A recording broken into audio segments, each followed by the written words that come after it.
Fellow tennis nerds, today I talked to Conor Niland, ex-ATP Pro, reached 128 or 29, I'm not 100% sure, played Novak Djokovic at the US Open. He has written this excellent award-winning book that I can recommend called Racket about his life on tour, and it's very fascinating. You get really deep into that world, and we're going to talk about that today. First of all, how are you today, man?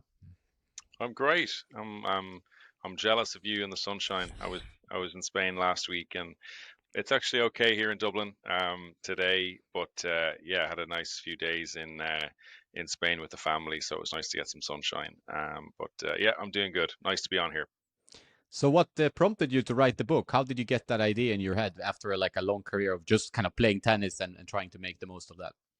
Yeah, it's funny. I finished in 2012, and I didn't start the project till 2020, so it was quite a number of years, 8 years of time passed, I suppose, before I started the book, and I think that probably helped. It gave me distance and perspective to look back on my career. It wasn't sort of raw. Uh, the idea started actually with a small publishing company in Ireland. One of the guys in a publishing company was a tennis fan and reached out to me, and we went for a coffee. He said, "Listen, I think there's an interesting story here. Would you?" But it was a little bit more like a straight autobiography idea.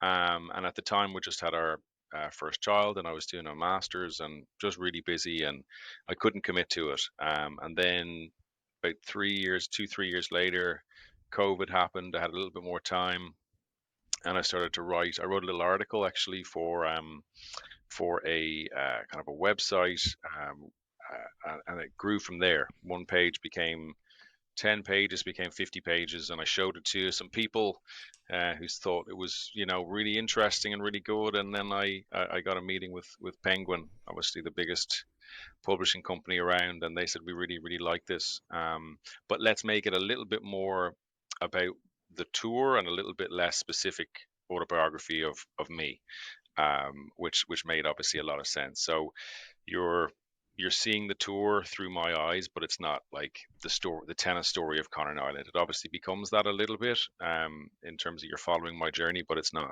it's not just about me. It's about what the tour and that world looks like. And I think the like you to really get interested in this stuff, it's nice to have a like a key figure like yourself. Like I mean, your feelings, your emotions, they really capture you in this book, right? Like you really feel your anxiety before some matches, like throwing up and when you go through like stomach bugs before playing Novak, and stuff like this. So it's Yeah. it's really fascinating and kind of you really feel for you as the main protagonist. Like it's not an easy life playing on the Challenger Tour and then getting up to the ATP level.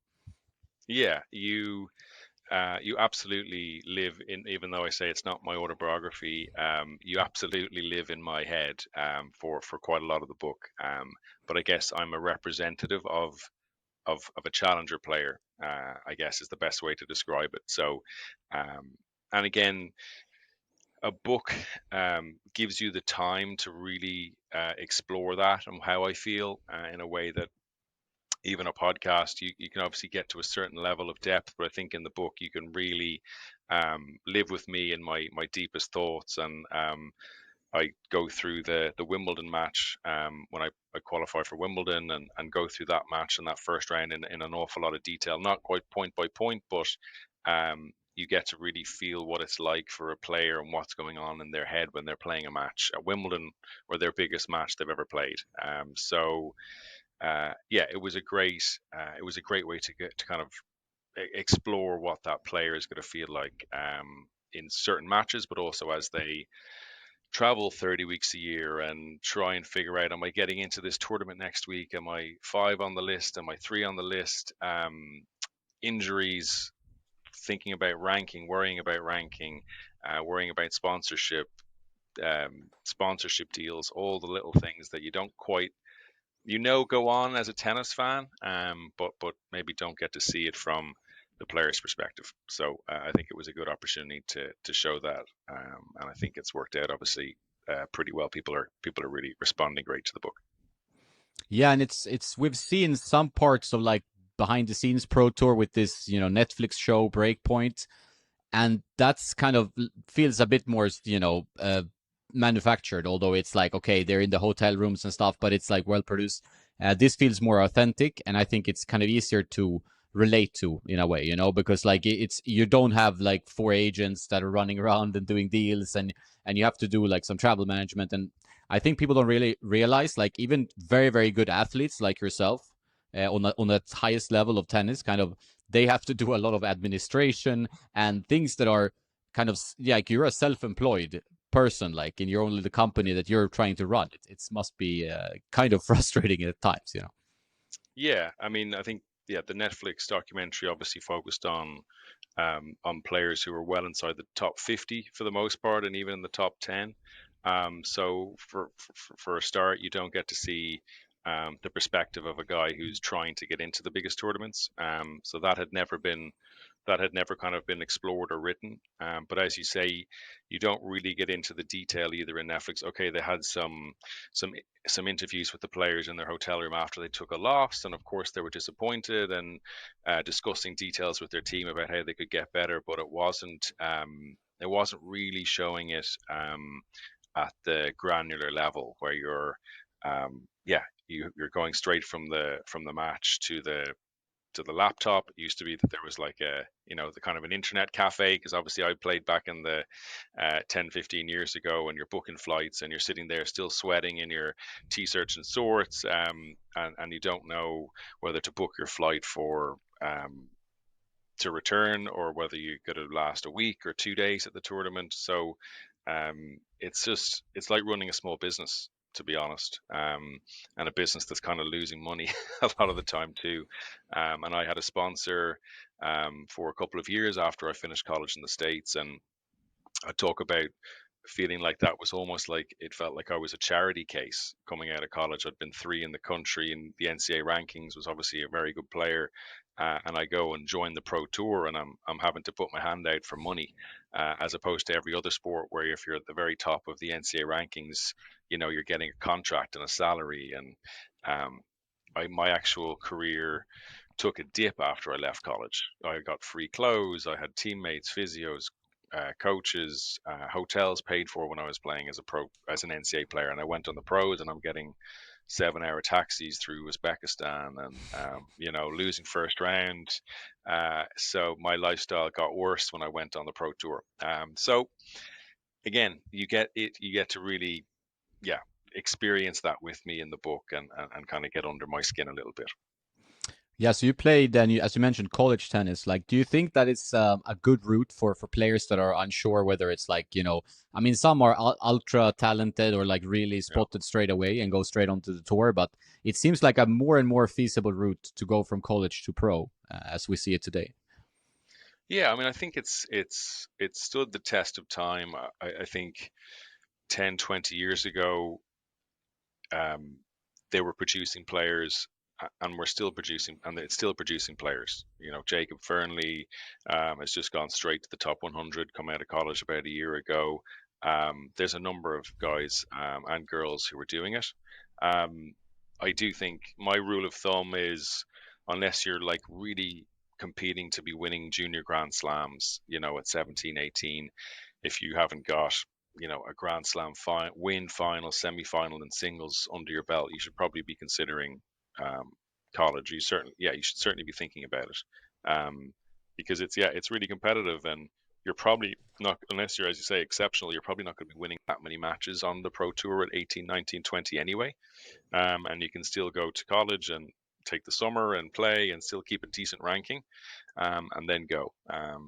But I also understand how people want to not leave any stone unturned and just go full tilt at the pro tour. That's obviously what the guy in the picture behind you did, and Rafa and Novak and Andy. So if your dream is to win Grand Slams and you're at that level, you're probably going to be winning almost ATP level matches at 16, 17.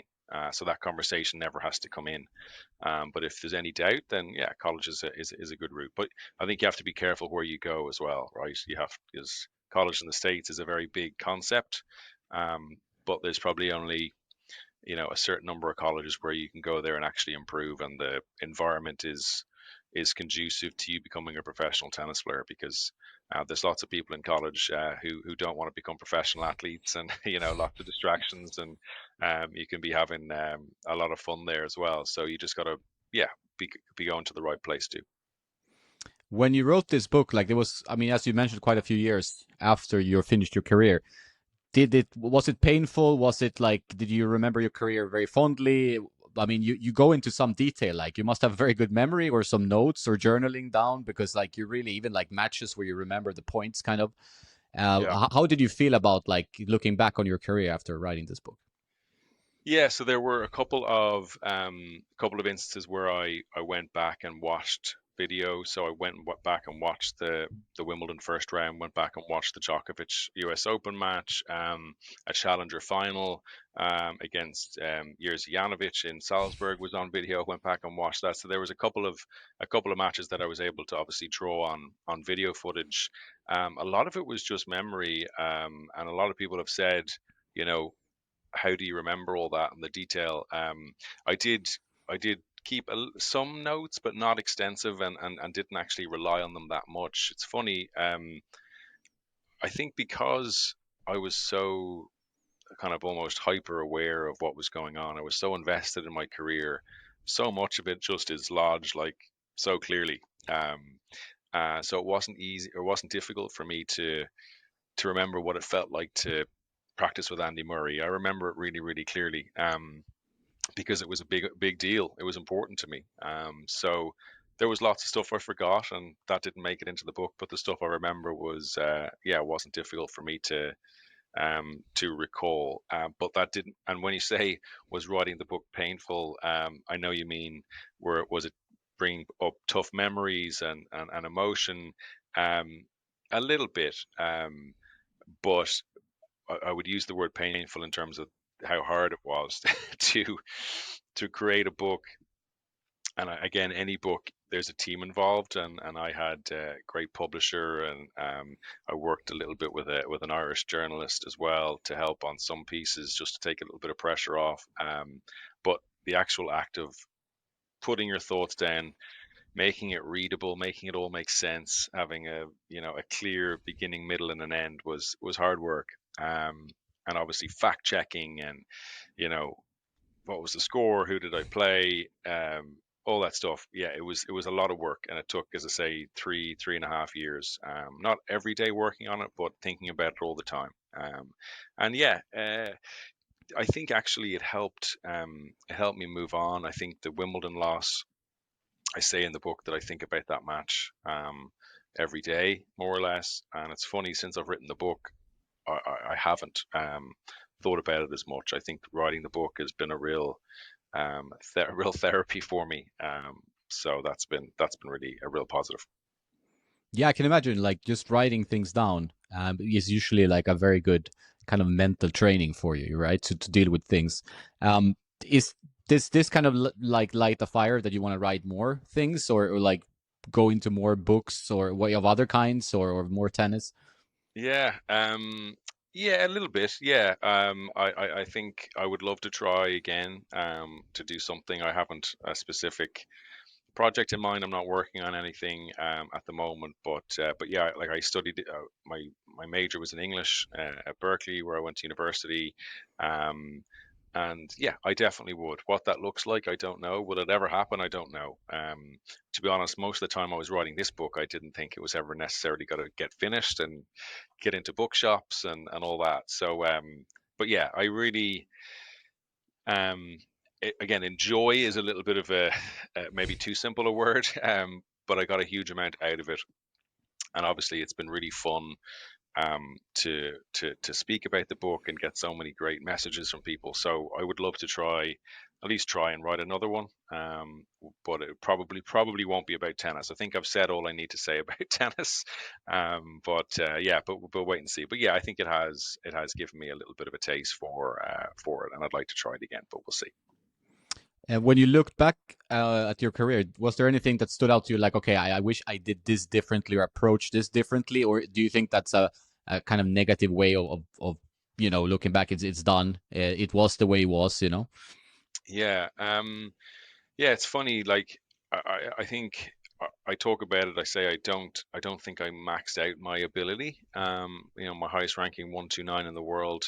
Um, I think I could have been a little bit higher if everything had gone slightly differently or a little bit better.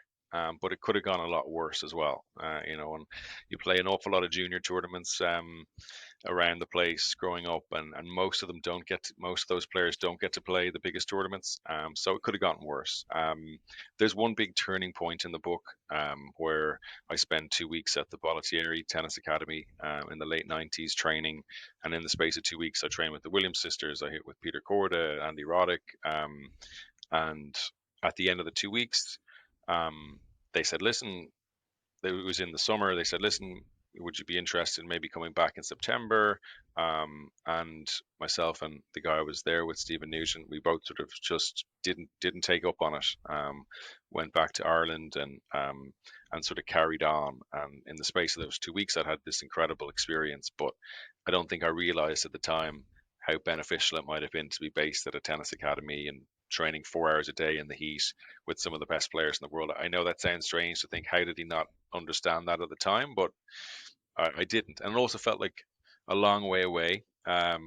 Florida in the 90s was a long way from Ireland, pre mobile phones really, and internet really, and all that. So it was a bit of a big jump, and decided to go the safe route. And I think that probably would have probably made me a better tennis player. But also, there's lots of stories of guys who go off to academies and end up burning out and that. So I think that was a danger too.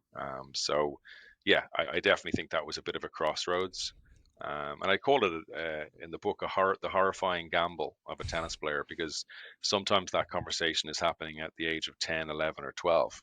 That a parent has a talented player, and they're going, well, I'm in some town in Sweden or Ireland or wherever, and they're not able to get the hours and the coaching that they need. So I'm going to have to send them to Spain or France or Florida at 11 or 12, and that is a big deal. Um, so that conversation is probably happening somewhere right now, somewhere around the world, and it's a tough one, because in football or rugby or ice hockey, whatever it is, you can generally stay reasonably close to home and get what you need. But in tennis, it's so international. Often you have to make that move quite early. Yeah, and you have always had this kind of relationship with Tennis Ireland. Like, if you had gone to the LTA, which could have been an option for you, right? Like, maybe life would have been easier financially because you get more support and so on. Is that something you think about, or that you think about today, or how do you deal with that today? Like, the tennis in Ireland is a bit of a special topic in the book. Yeah. Yeah. So I was born in England. I moved to Ireland when I was 3. So I had a British passport. And I traveled on 2 passports because, to leave one in for a visa to China and then fly somewhere else and come back and collect the visa. So it was practical for me to have 2 visas. But I was playing Davis Cup for Ireland, and I made my Davis Cup debut quite early at 18. So that decision was kind of made for me pretty early. But as I got older, I went, gee, if I declared for Britain when I was 16, I'd be main draw of Wimbledon right now, as opposed to when I was you're getting a wild card. I'd be getting a wild card maybe when I was 200 in the world, rather than having to go through qualifying. So yeah, it was tough in terms of not getting a huge amount from the Irish Federation when I was on the tour, um, until I was probably 27 or so. I'd never had a training facility in Ireland looked after, nothing, no coach sent with me, apart from maybe 1 or 2 weeks a year. So yeah, that's the big thing about tennis. You've got the 4 Grand Slam nations who've got so many resources, are able to put so much into their players, and then all the other countries are just trying to figure it out. And Ireland, obviously, not a big history, so it was definitely made it challenging. But at the same time, I think it was motivating for me to try and become the first Irish guy to play Wimbledon and do all that stuff in a long time. So it had been 30 years, I think, since an Irish guy had played Wimbledon. The last guy might have been Matt Doyle, who was brought up in the States, or Sean Sorensen. And so it had been a long time. So I'm happy I stayed with Ireland, but obviously there would have been opportunities if I'd declared for Britain that I wouldn't have got. One thing you talk about in the book, which I find interesting, also having seen and been involved in different facets of the behind the scenes of tennis, right? Is the hierarchy, like this. Okay, there's you practice with Serena, Murray, Roddick, and all these players, and some players didn't even say hi because you were ranked 300 or 500 or whatever it was, right? So what's your feeling there? Is that something we have to change in tennis? Is this inherent in the tennis structure we have? Like you're blowing up this ego bubble because that's the only way you perform at your max, and it's an individual sport, so you create a lot of narcissists, along the way of becoming tennis players. Like how is your thinking around that? Yeah, it's weird because we're all we're sharing locker rooms and we're sharing cafeterias, but we're competing against each other. So there's a lot of posturing, and you don't want to be the first guy to say hello, and the guy walks past you, doesn't say hi back, and you feel like, oh, you feel like you've lost already. So I found that people tended to stay within their country group a lot. Okay, obviously there's certain guys who are just super extroverted and are able to socialize with everybody, or guys who've been on the tour for 15 years and just know everybody. But it was hard to be a newcomer into the tour. I found, and again, not with a lot of Irish guys on the tour. I didn't find it a very welcoming environment. If you were at a hotel in China at breakfast, at the omelet counter, and you've got a guy beside you in a tennis tracksuit, you guys have never seen each other before, you don't naturally say hi or strike up a conversation and say, oh, hey, I'm Connor, I'm playing in the Challenger too. You wait till you play each other in a match or practice together till you have a conversation. So I don't think there's a real culture in tennis of reaching out and being friendly. I do say that the very best players on the tour tend to be the friendliest, because everyone wants to say hi to them. So they just naturally, and they're already very established, so they don't have a lot of insecurity. Whereas the guys who are a little bit lower ranked have the most insecurity. So probably end up trying to look like they've got the biggest the biggest ego, um, when in fact they're kind of a little bit scared. So yeah, there's a lot of that. You say hi to somebody, um, they don't say hi back. You tend not to try again. So yeah, I found the culture of the tour, yeah, not very friendly. And you see it now even on Instagram. You have the UTS sort of page shows players having dinner together, and you kind of get to listen in. It's nice to see that sort of guard down and those guys being quite real and open with each other. I never sort of saw that side of things. I actually found myself tended to hang out a lot more with some of the doubles guys as well. Again, maybe naturally because we weren't in competition with each other. I just played singles really, and the double specialist guys, we were never going to have to play each other. So I found myself becoming a little bit more friendly and relaxed around those guys. So yeah, it's not a place where you're coming to make friends. And maybe that's changed since I've been on tour, but I suspect it probably hasn't that much. No, I travel around a bit on tournaments and go to player restaurants and stuff. And usually, like you see that their teams, like they're different islands spread out. So Yeah. he is with Oliasim is with his coach, and there's no conversation in between the camps. Like the camps are there, and only like you mentioned, which I thought was interesting, is like if you go to the locker room, there was like Tiafo and Fritz, they're talking, but nobody's talking to them from another country or whatever, because I mean they play on the same team, they play, so they know each other. But otherwise, it's a lot of posturing, is a lot of like, okay, there's a tense atmosphere in tennis locker rooms. Yeah. That's what I It's noticed at least. it's draining, and actually a lot of the players don't hang around a lot. So they come, they practice, they maybe get their food, and they're gone.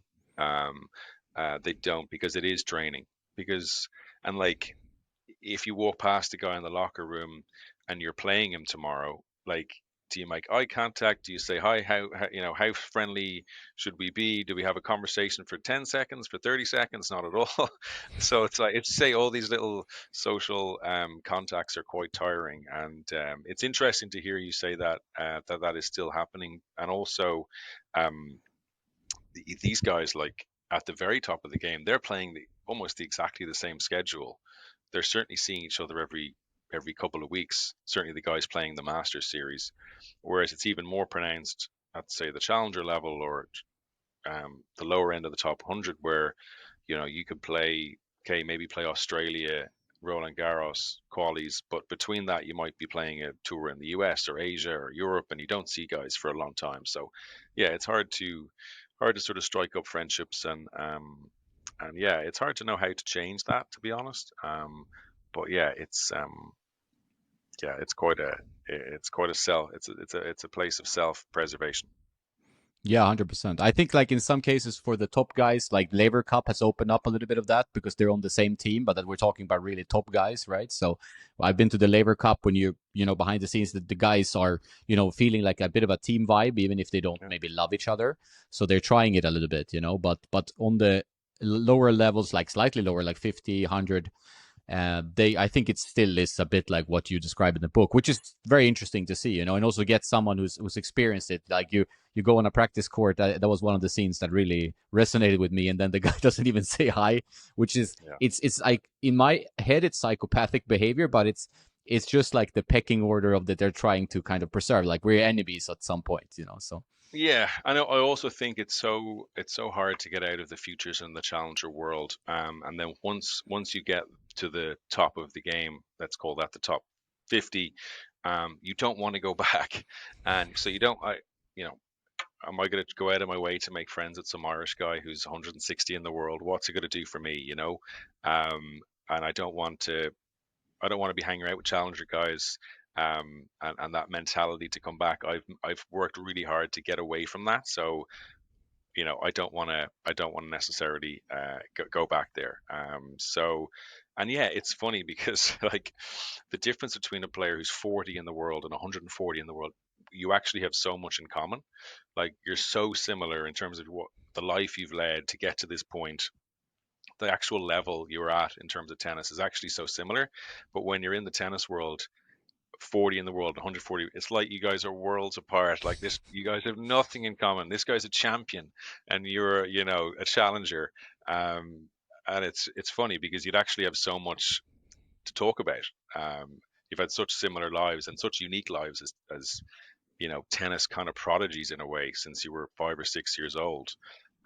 So yeah, it's a strange world, the yeah, tennis world. it's strangely harsh. Like if let's say you're top 200 in football, right? Like you're like a millionaire You're and both living. playing on the same team. You're both Yeah. playing for whoever, some Premier League club somewhere. So Yeah, that's so different. So that's fascinating because tennis is a huge sport. There's lots of money. You can argue about like the distribution of all that money, right? Like the system of tennis is something I've discussed with a lot of ex players or coaches on this podcast as well. It's like, should we change it? Like, is there, because the futures tour, that feels like it has to be a short lived period in your life. I mean, you have to get yeah, out of the futures tour, otherwise you might as well hang up your racket. Like that's a yeah, little bit the vibe, right? yeah, But it feels like it's so harsh the system, like that's okay. Then you get to challenger, and it's also a little bit like in and out. You can live on the challenger tour, but it's not like a nice life until you get to the ATP, and you get to some like quality, like at some grand slams, right? Like first rounds and stuff. But it feels like if we had like maybe a team system, or we changed up the tournament structure of some kind, or because of all the travel and stuff that, I mean, you wrote in your yeah, book like how much travel you had to do, like crazy travel. Like I go to Siberia, play challenger, then you have to like fly, like when you're tired you have to fly to another continent yeah. to play a quali or whatever. It seems like an insane structure for a professional sport. Yeah, and you get used to it and you accept it, but when you take a step back, yeah, it's pretty crazy. And obviously, you've got that whole entry system and guys pulling out, so you're an alternate or a first reserve, and then you find out um, that you got in and you gotta go. And you might get fined if you don't go. So yes, the tennis structure it's a difficult place to be unless you know what your ranking is going to get you into every tournament you want. So yeah, I would love to see 300 guys, 300 women. Ideally making really good money as a tennis pro like you do in golf, and I know in golf it's even more players than 300. Um, but it seems to be very, very, very hard to convince people for that to happen. And I think originally even the name Challenger, right? Um, that suggests that they don't want people to perceive this as really pro tennis because it protects the ATP brand, and that's where we're going to be um, putting our resources. And their obviously point is, well, nobody comes and watches Challenger tennis, so they're not bringing in ticket sales or TV.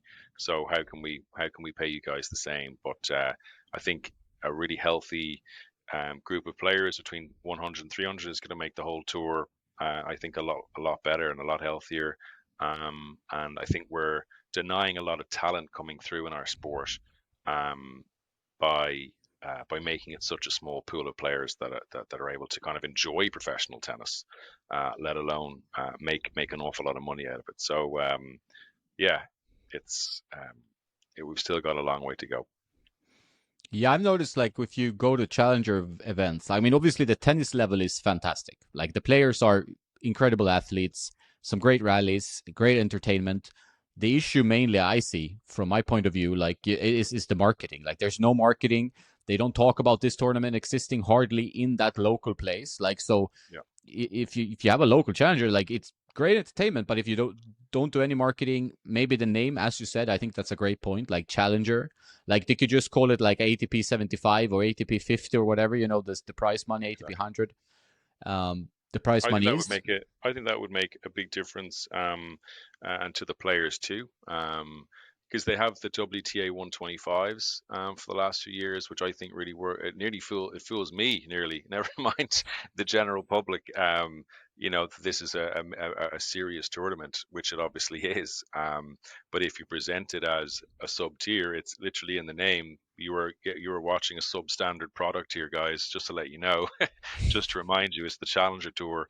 Yeah, it's not going to get people super excited, but if you call it an ATP 100 or ATP 125, and that might be the biggest event you have in your in your city that year, I think people will come and make the effort. And then if it becomes a little bit more of um, a spectacle, that actually will attract better players to that event too. So you might get guys dropping down and playing ATP 125s that might only play ATP 250s. Um, so yeah, I think there's lots of ways you can start to make it a little bit of a bigger pool. As I say, like in the golf, you have a European tour, you have a PGA tour, you have a an Asian tour, and they're all able to exist and attract TV and marketing money. Whereas tennis, there's one tour, there's one group of 100 players that make all the money, and that is it's an incredibly sort of small pool to draw on. yeah, and it's also very transient because like I mean you can be top 80 and then you get injured and you're gone for 2 years or 1 year and then you're 600 or something. It's like tennis. You move around in the rankings. You go from 30 with you played Manarino in this book, and he's been like 150 and then he plays has a great season. He's 30 and then he goes Mm. back again. He's a bit of a yo-yo player, right? But it's And even more it's even more difficult than that because I talk about it in the book. Or I just won my first challenger in August 2008 in India, so I got to like 200. So I'd finally gotten into, say, Grand Slam qualifying round level and into main draw of challenger level regularly. And then the next month, I hurt my hip, and I went to the doctor, and he took a scan of my hip, and this was September 2008, and he said, "Don't worry, it's only like a 12-week. You'll be fine. You'll be back playing in the new year. Take a couple of months off." And as he's saying it to me, I'm immediately thinking like, okay, so that's no points now between like, end of August to January. I'll be back. I won't have trained. It's going to take me a month or two to get back to my level for at least. So that's like 4 or 5 months. My points are coming off August. I'm basically already thinking about defending, and that's just a 12-week, because your points only last 52 weeks. I think in golf they last 2 years. So it's a really tight competitive thing. So if you lose 6 weeks, 8 weeks with a little bit of an injury, it can really affect how quickly you're moving up. So yeah, it's again, that's why you're not talking to the guy beside you in the locker room, right? It's all of a sudden you realize how stressful it is. So yeah, it makes it really tough.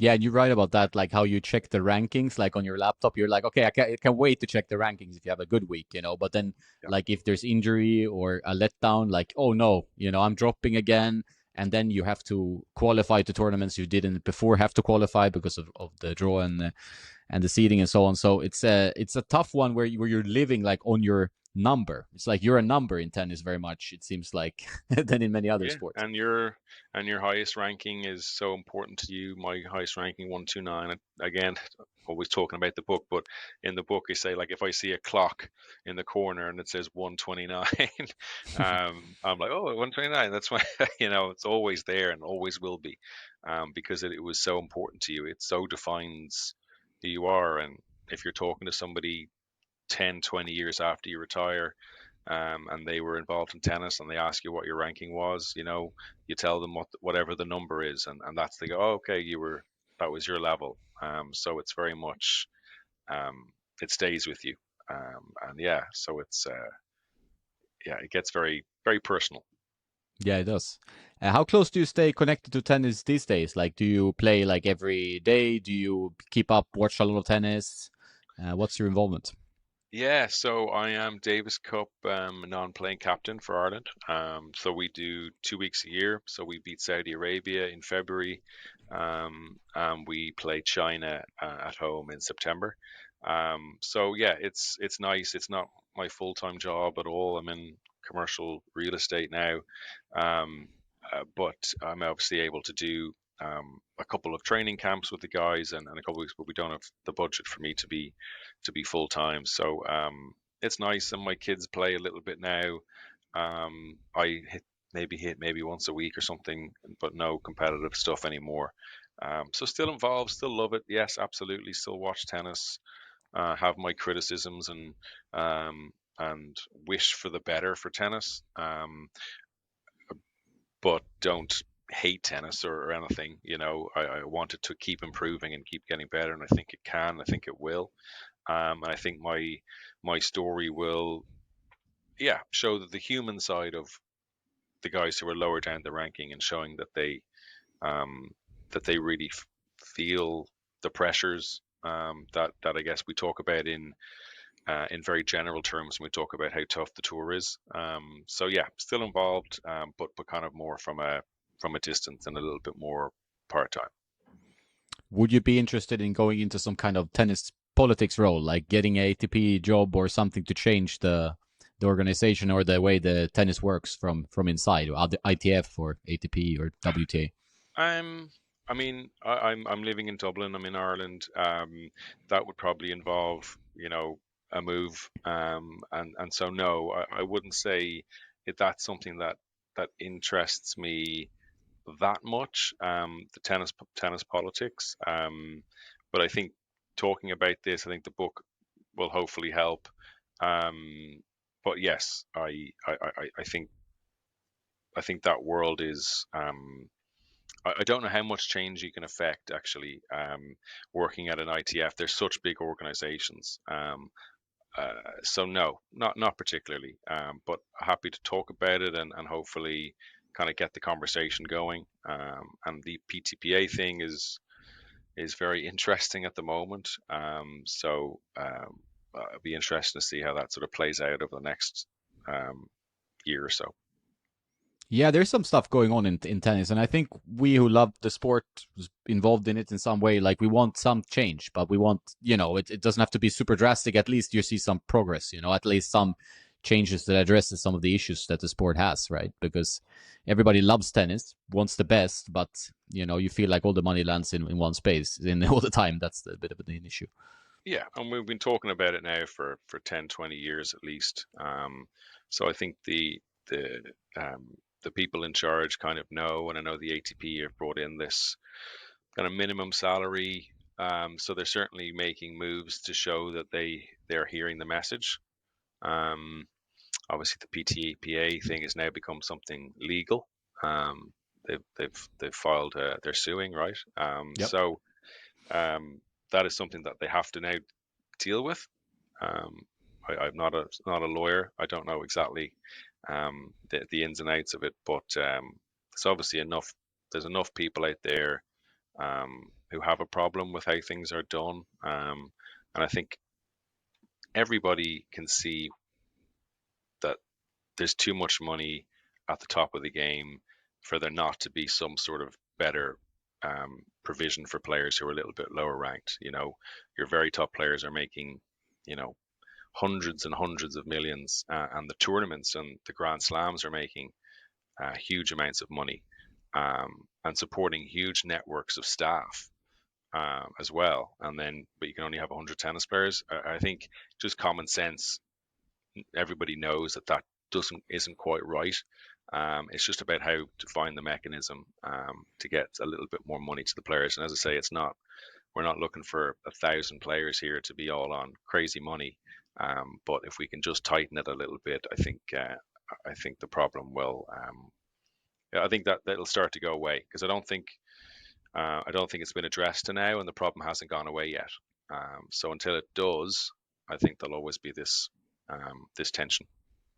Yeah, it's true. Let's hope for the best for tennis. Looking back at your career, like what would you put as your strengths and your weaknesses as a player? That could be quite interesting. Yeah. My strengths, I was very consistent, very solid. I didn't miss a lot of balls, and I moved well. My forehand definitely got more of a weapon. I think that's why I was able to make the jump. I was maybe not getting enough. Yeah, I wasn't dictating enough probably in my late teens and early 20s. And I think from the age of 26, 25, 26, I think I really brought my forehand up to, really good kind of world standard. My weakness is my serve. I didn't get enough cheap points on my serve, and actually threw in some double faults as well. So my serve was definitely the one I think that held me back. There were periods where my serve improved, but then I was never able to sustain it. I did a little technical change at the end of 2010, but it really helped for a couple of months, and I kind of lost it. And yeah, so I think my serve. But yeah, I think there's usually, for anybody who's kind of in and around the top 100, there's usually 6 or 7 things that they do very, very well. And then there's the very top guys where they tick every box. They're 6'3", they've got a 130 serve, etc., etc. So I was probably missing 1 or 2 of those 6 or 7 things that prevented me from being a really, really top player. Well, how important do you think like the mental part of your game is in tennis, and is it increasing in importance, or it was always kind of important? Yeah, it's funny. I heard a crazy stat last week. I don't know if it's true or not, that Novak Djokovic has broken. I know he's been playing for 20 years, but he's broken like 60, 70 rackets or something. So he's probably our best ever player. And he's not like a total machine. So I think for me as well, I wasn't a total. I was, again, maybe certain periods of my career I was more solid mentally, and then maybe other periods where you're frustrated at whatever your situation, and that then affects your tennis and how resilient you are mentally. But yeah, that resilience and being able to recover from losses is super important. So I think that for me that was a really big piece. Handling errors, again, is another thing that I think it's ironic, the very top players in the world are able to deal with mistakes a lot better than players, even amateur players, right? Or social tennis players get crazy at themselves for making a mistake. And it's like, well, you're not even a pro player and you're getting angry. The very top guys miss and no reaction.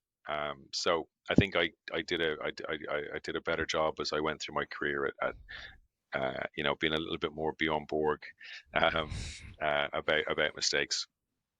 Yeah, Iceman. Yeah, that's sometimes a good strategy, and some players they like to have more fire. It's like a game of fire and ice in a way. Yeah, and it's funny when you make your first outburst in a match. Once you make that first outburst, it's really, really hard to go back. You tend to get more and more frustrated. So you might last until start of the second set, and all of a sudden, if you whatever, throw your racket or shout, you might every 3 or 4 points, then you're going to do it. It's like you've broken the seal. The ice is melted. So if you can, how long can you stay composed in a match? And if you're tired and stressed, that it can be harder to keep that at bay. So that's all part of training and being a pro, I guess. Yeah, on the cover of the book, there's a broken Babolat racket. That was your racket for your career, like I guess most of it at least. Like what was your racket Yeah. and specification and string?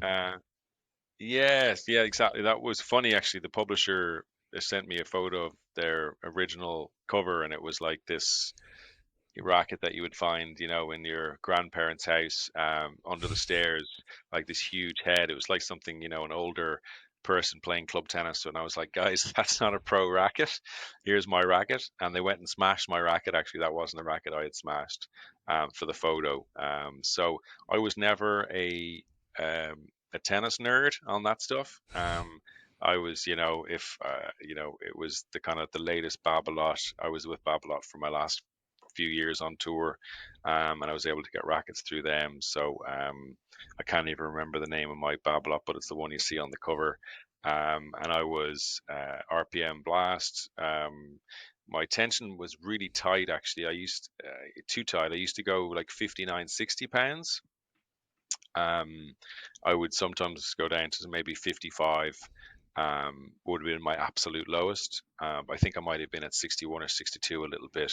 That's why you see every photo of me from my career. I'm like, I'm like muscling the ball.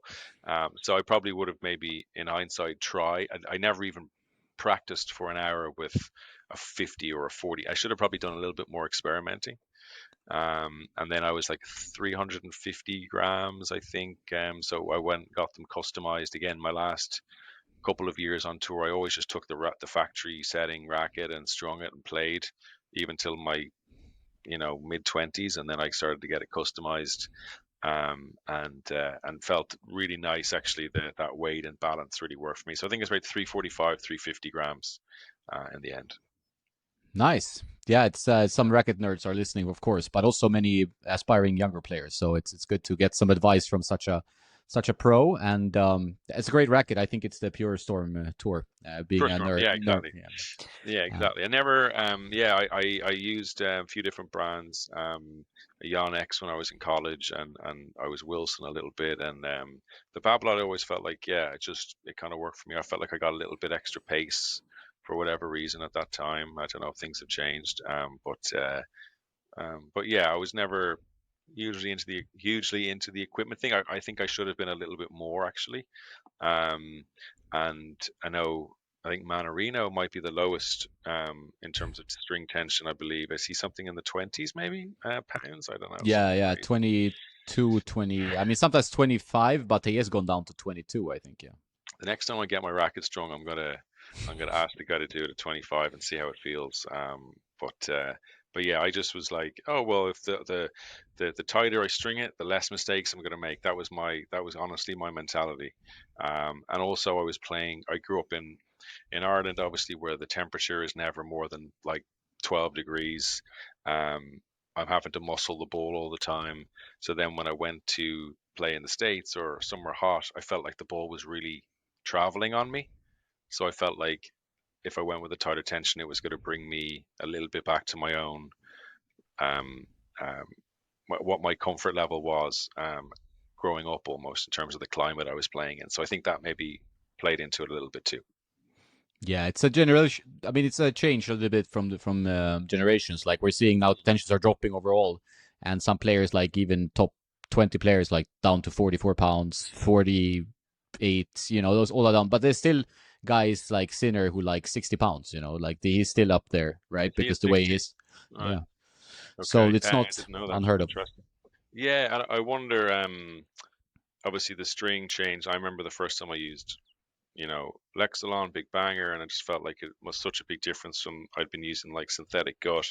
But I never changed my tension. And then yeah, there was just so much grab on the ball then with the new strings, that I guess that's maybe why people are able to come down a lot more. Like this, I always felt like there was so much more control with those than there were with the older guts. But yeah, so I say I must experiment a little bit more. Yeah, yeah. At least for your if you're hitting with your kids or whatever, I think you can try some lower tensions and see how it feels. It's quite nice, but it's not for What everyone. Like some what would pros. you recommend for kids actually, like 10, 11, 12 year old kind of good players? Should they be? I remember when I was that age, I was always around 55, just because that was what my sister's tension was, so I used to copy her. Is that sort of where would you say? But they're playing like if they play a multifilament or synthetic gut, I think 55 is okay. But if it's a Yeah, polyester, I think it can be tough on their arms. Like rackets right, okay, or can be a bit stiff. So I just had like a strong 11-year-old I was dealing with, and it's like there are these strings now that are kind of half polyester and half multifilament, so a little bit right, softer, but still like give you some control. And then you can string it a bit higher. But otherwise, for kids I would try to get them to use to a bit of a lower, because then they learn how to shape the ball more, and then they can actually manipulate the ball a bit right. better. So it could be good to Hmm. get used to that. Yeah, yeah. Interesting. Yeah, it is. Well, it's interesting talking to you, man. I know you have a time to be out now, but it was great. Very interesting, great book. Recommend it to everyone. I will write about it on the website. I'll do a review on tennisnerd.net if people want to check that out. But can really recommend it. I know people who are listening are tennis nerds, so I think you will find a lot to like and a lot to learn from this book, because even on like the amateur level, I mean, we have everyone from like amateurs to pros kind of following some of the content, and I think like amateurs can also learn from your like how you deal with matches and things you went through in your career. Like you can really pick up some gems from that. Yeah, thanks. No, thank you. It's great to be on. Yeah, like listen, it's a human story. It's a story of a guy trying to make it. You don't necessarily even have to be hugely into tennis, but obviously, if you're into tennis, it's a little extra, probably interesting. But I've had lots of people who in Ireland it sold very well, and yeah, people who don't follow tennis but like sport have taken a lot from it. So yeah, I feel like tennis people will, I think vast majority of them will certainly learn something. So, but yeah, no, great to be on. Thanks, Jonas. Thank you very much, and you have a nice day now, and I hope to see you in Spain at some point. Exactly. I'll look you up. We'll go for a hit. Good man. Thanks, For Jonas. sure. Thank you. Cheers.